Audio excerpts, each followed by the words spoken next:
દરેક વ્યક્તિને નિમિત્ત બનાવે છે. એટલે જેને કોઈ સત્કર્મમાં નિમિત્ત બનાવે ભગવાન, તો એ ભગવાનની કૃપા કહેવાય. તમારે ભગવાનનું એક નામ લેવું હોય, અહીં બેહો સત્સંગમાં તમે બેઠા છો, એ હું એવું કહું છું કે એ ભગવાનની કૃપા છે. એવો તમને વિચાર જ ન આવે, એવી સમજ જ ના હોય, એવો ભાવ જ ન થાય, તો તમે કેવી રીતે અહીં આવો? ભગવાનની કૃપા કે નહીં? તમે એક નામ બોલો તો એ બોલવા દે છે એટલે ને, નકર એની જગ્યાએ એ બીજો વિચાર મૂકી દે તો આપણે કેમ કરવાનું? આપણું તો કંઈ હાલે એવું છે નહીં. એટલે મનુષ્યના હાથમાં કંઈ છે નહીં, એના હાથમાં એટલું છે કે એને કર્મ કેવા કરવા. એટલે પોતે જો આધ્યાત્મિક જીવન ઉપર જીવ જાય, અને મનુષ્ય શરીર આધ્યાત્મિકતા માટે જ મળ્યું છે. સુખ દુઃખ આ તો બધું આવવાનું જ છે, એ તો કર્મોના હિસાબે આપણે અહીં ધક્કો ખાધો છે એટલે ભોગવવા તો જોવે. પણ એ ન ભોગવવા હોય, દુઃખ છે એ આવે ખરું, પણ એ દુઃખને જો તમારે ન ભોગવવું હોય તો ભગવાનનો આશરો જોઈએ. દુઃખ દરેક મનુષ્યને આવશે, કર્મ છે એટલે તો આવવાનું જ છે, એનાથી તો કંઈ અલગ થવાનું નથી. પણ એ દુઃખની તમને અસર ન થાય જો કે ભગવાનને આશરે હોય તો. જેમ આપણે કેમ સત્સંગની અસર ન થાય, માયાને આશરે છીએ એટલે સત્સંગ આપણે માનો કે 50-50 વર્ષ સુધી સાંભળીએ પણ ક્યાં એની અસર થાય છે? નહીં ને. એમ જેને ભગવાનની અસર થઈ જાય છે એને માયાની અસર થતી નથી. હોય ખરી માયા, જેમ આપણે કેમ સત્સંગ તો છે, ભગવાન છે, સંતોય છે, આ બધા સત્ક્રિયાઓ થાય જ છે, તો આપણે કેમ અસર નથી થતી? તો કે આપણે માયામાં છીએ. એમ આપણે જેથી ભગવાનમાં ભળી જાય તેથી આપણે સંસારની અસર ન થાય. સંસારમાં તો રહી, જો તમે આ સત્સંગમાં બેઠા જ છો તો સત્સંગ કંઈ બધું થોડું આમાં આવશે, એ બધું તમે થોડા કરશો? નહીં કરો ને. શું કામ નહીં કરો? તો કે માયાનો આશરો છે.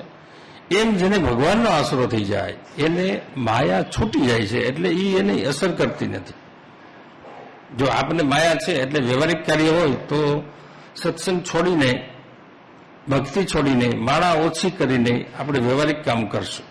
અને જેને ભગવાનનો આશરો થઈ જાય છે એ વ્યવહાર છોડી અને ભગવાનનું કામ કરશે. એને ભક્તિનો માર્ગ કહેવાય. ભક્તિનો માર્ગ એટલે બીજો કંઈ એમ બીજું કંઈ એનો દેખાવ હોય કે બીજું કંઈ એવું નથી હોતું. એ તો એક હૃદયના ભાવની વાત છે. એટલે આપણો ભાવ ક્યાં લાગ્યો છે એ આપણે જોવું પડે, અને એવું આપણે કરવું પડે ત્યારે આપણામાં પરિવર્તન આવે છે.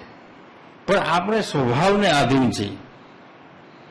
આપણા સ્વભાવ મતલબ કે આપણા કર્મોનું જે પરિણામ છે એને લઈને એક પ્રકૃતિ બંધાય, અને પ્રકૃતિના આધારે આપણે જીવન જીવીએ છીએ.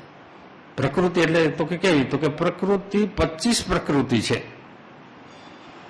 5 તત્વ છે, 5 વિષયો છે, 5 ઇન્દ્રિય છે, 5 જ્ઞાન ઇન્દ્રિય છે. આ બધી આવી રીતે અલગ અલગ છે, પણ એ પ્રકૃતિને આધીન છે. એટલે આપણી પ્રકૃતિ કેવી છે? તો કે આપણે સત્સંગ ગમે કે ન ગમે, ભક્તિ કરવી ગમે કે ના ગમે, સંસાર ગમે કે ના ગમે, ખાવું પીવું ગમે કે ના ગમે, જોવું જાણવું ગમે કે ના, એ પ્રકૃતિનું કારણ છે. બધાય સત્સંગમાં બેસે એવું જરૂરી નથી, બધાય મંદિરે જાય એવું જરૂરી નથી, બધાય ભગવાનનું નામ લે એવું જરૂરી નથી. પણ આપણે કરવું હોય તો એ થઈ શકે એવું છે. એમાં બીજાનો જે વાત આવે છે, આપણે સમાજ હારે જોડાયેલા છીએ એટલે સમાજના બધાય કરે એમ આપણે કરવું છે. આપણે ભગવાન હારે જોડાયેલા નથી કે ભક્તો હારે જોડાયેલા નથી એટલે આપણે એવું નથી થતું. બાકી ભક્તોમાં જો જોડાણ થઈ જાય, સંતોમાં જોડાણ થઈ જાય, ભગવાનમાં જોડાણ થઈ જાય તો થઈ જાય. તમારે નહીં કરવું તો થઈ જાય. આપણે ઘણીવાર વાત કરું છું કે કોઈની જાનમાં જવાનું હોય તો આપણે 2:30 વાગે ઉઠાઈ જાય, અલાર્મ ના મૂકવું હોય તોય ઉઠાઈ જાય અને પહોંચી જવાય છે. હું કામ પહોંચી જવાય? તો કે આપણે કરવું છે. કદાચ તમારે 10:30 વાગ્યા સુધી ભગવાનનું ભજન કરવું હોય તો ના થઈ શકે. શું કામ? તો કરવું નથી. પછી એને આપણે એવું બહાનું આપીએ કે આ હું મારાથી થતું નથી. ના, એવું નથી. પણ હકીકતમાં આપણી અંદર એવી માન્યતા પડી છે કે એ થાય તો ઠીક છે, ના થાય તો કાંઈ હાલે ખરું. ને ઓમાં એવું નક્કી થઈ જાય છે કે આ તો કરવું જ છે, અને કરવું જ છે તો થઈ જાય. એટલે ઈશ્વરનો માર્ગ એવો છે કે પેલા આપણી બુદ્ધિ પવિત્ર થાય, મન પવિત્ર થાય, પછી આપણે નક્કી થાય કે આ આપણે કરવું જ છે. ત્યાં લગી નક્કી નહીં થાય. એટલે હવે તો શું કરવું, એ નક્કી કરવું છે એમ કે આપણે ભજન કરવું છે, પરમાત્માના રસ્તે જવું છે, ભક્તિ કરવી છે, સેવા કરવી છે, આ બધું કરવું. તો હવે થતું નથી તો શું કરવું જોઈએ? તો કે આપણે ગમે કે ના ગમે, કરવું હોય કે ના કરવું હોય, તમે ભગવાનનું સ્મરણ કરો અને સેવાનો ભાવ રાખો. એટલે આ હું કહું છું ને, એ તો બધું એની મેળાએ થઈ જાય, કરવું નથી પડતું પછી. પણ પેલા ધરાર કરવું પડે. આપણે સાયકલ ના આવડતી હોય તો શીખવી જ હોય, તો ગોઠણ છોલાઈ જાય તો શીખીએ તો ખરા જ ને, કરીએ જ. એવી રીતે આપણે ભગવાનનું સ્મરણ કરવાથી ગમે કે ના ગમે, બસ એ કરવું. એ કરવાથી એક દિવસ ગમી જાય પછી આ બધું થઈ જાય. કોઈ સંત ભક્ત ફકીર ઓલિયા કોઈ પણ થઈ ગયા છે, એ કે પેલા ના હોય ને, પેલા કર્યું હોય પછી જ થાય છે. આ કોઈ ઓફિસરો બને છે તો કે પેલા થોડા હોય, એને એમાં લગાવવું હોય, એને એ કરવું જ હોય, એટલે એવી મહેનત કરે એટલે થઈ જાય છે. એમ આપણે ભગવાન મેળવવા જ હોય, ભક્તિ કરવી જ હોય, સેવા કરવી જ હોય, તો થઈ શકે એવું તો છે. પણ આપણે રસ્તો કાઢી લઈએ કે આપણે સંસારી રહ્યા એટલે આપણે ન કરી શકીએ. ના, એવું કંઈ નથી. આ થઈ ગયા ને સંસારમાં ઘણા બધા થઈ ગયા કે આપણે એને મંદિરે જવું પડે, એને પગે લાગવા જવું પડે, સંસારી જ થઈ ગયા છે. એટલે એવું કંઈ જરૂરી નથી કે સંસારી હોય તો ના કરી શકે અને ત્યાગી હોય તો કરી લે, એવું કંઈ નથી. આપણે કરવું છે કે નહીં, આપણો ભાવ હોય એટલે થાય જ. કંઈ પણ નથી કરવાનું, એમાં ભાવ થાય છે તો કરી લઈએ છીએ. દારૂ નથી પીવાનો તો ભાવ થાય છે એટલે પી લઈએ છીએ. જુગાર નથી રમવાનો, એનો ભાવ થાય છે એટલે રમી લઈએ છીએ. બાંધવાનું નથી તો બાંધી લઈએ છીએ, એવું ભાવ થાય છે. એમ આપણું મન, બુદ્ધિ, ચિત્ત, મૂળ વાળું ઉપર પાછા આવીએ કે મન, બુદ્ધિ, ચિત્ત, અહંકાર, આ જે બધી બાબતો છે એ પવિત્ર નહીં થાય ત્યાં સુધી આ બધી ચાલુ રહે.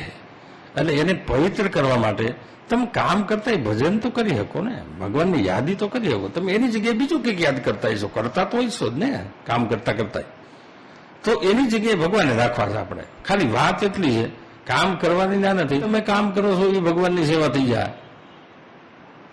એવું થાય ને, આપણે કોઈ કામ કરતા હોય ને આપણે કોઈ પ્રિય વ્યક્તિ હોય એ યાદ આવે તો કામ તો થતું હોય, પણ યાદી છે ને ભાઈ કે વાં ગયા તા ફરવાન, વાં આમ હતું એ બધું યાદ આવે ને, કે કામ તો બંધ ન થઈ ગયું હોય. એમ ભગવાનને આપણે યાદ કરીએ, એનું નામ લઈએ. નામ સ્મરણ એટલે કીધું છે. સ્મરણ છે ને એનાથી મોટી કોઈ વસ્તુ છે નહીં. આપણને બીજું બધું સ્મરણ છે. જો તમને માળા કરતા મન બીજે વહી જાય છે, પણ બીજું કરતા ભગવાનમાં મન જાય એવું બને નથી બનતું. કેમ નથી બનતું? તો કે આપણને આ પ્રિય છે એટલે એ પ્રિય ભગવાન પ્રિય થઈ જાય ને તો એની મેળાએ બધું આયોજન ગોઠવાઈ જાય છે. કરવું નથી પડતું. માંડવીના બીને આપણે ખેતરમાં નાખી દઈએ ને પછી એને કંઈ રોજ જોવું થોડું પડે. એ તો બીજો દી થાય, ત્રીજો દી થાય તો ઉગી જ જાય. એમ એક નામ બોલીએ ને તો એ ઉગેલું જ પીડ્યું છે. પણ આપણે બોલો શું ડુંગર જેટલા બધી કર્મો પીડ્યા હોય અને આપણે એક સારું કર્મ કરીને આપણે એવું વિચારીએ કે કાંઈ ફેર પડતો નથી. હવે ફેર કેમ પડે? તમે વિચાર કરો. હે ને, કેટલા જન્મો થયા છે આની અંદર જીવ છે, એના જન્મો કેટલા બધા થયા છે.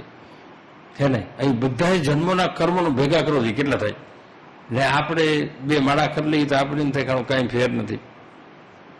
6 મહિના થયા તો મંદિરે જઈએ છીએ તોય કંઈ ફેર નથી પડતો. પણ ફેર કેવી રીતે પડે? એ પડે છે પણ આપણને ખબર નથી પડતી. કેવી રીતે નથી પડતી? તો કે ઓલો ઢગલો પીડ્યો છે. હવે માનો કે 50 મણ ઘઉં પીડ્યા હોય, એમાં તો કોઈ મુઠ્ઠી ઘઉં લઈ લે કંઈ ખબર પડે? ના પડે ને. હા, તો આમાં એટલું પવિત્ર થતું હોય તો આપણને ક્યાં ખબર તો પડતી નથી. એટલે આપણે તરત જોઈએ છે. તરત તો નહીં થાય, કારણ કે આ ઢગલો થયો એ તરત નથી થયો. કરોડો જન્મો વયા ગયા એટલે તો ઢગલો બી ન હે. તો એ ઢગલાને ઓછો કરવો હોય તો આપણે આ કરવું પડશે. અને એ કરતા જે સદગુરુ રાજી થાય છે પછી એ તો એના એક અવાજથી ઢગલાને બાળી નાખે. પછી આપણે કંઈ કરવું પડતું નથી. કોઈક પૈસાદાર માણસ હોય એની પાસેથી આપણે 2000 રૂપિયા લીધા હોય ઓછીના, એટલે પાછા દેવા તો પડે જ. એને જરૂર નથી 2000ની, એને કંઈ જરૂર નથી, પણ આપણે લીધા છે એટલે દેવા તો પડે કે ના દેવા પડે. પણ આપણે એની પાસે જો એવી રીતે રહીએ ને, એ રાજી થઈ જાય ને તો આપણે કાંઈ દેવું ન પડે. તો એ કહી દે કે નથી જોતા તું જલસો બાદ ને એમ કહી દે ને. હા, તો સામાન્ય માણસ જો આવું કરતો હોય તો ઓલું તો ભગવાન છે એ માફ કરી દે કે ના કરી દે?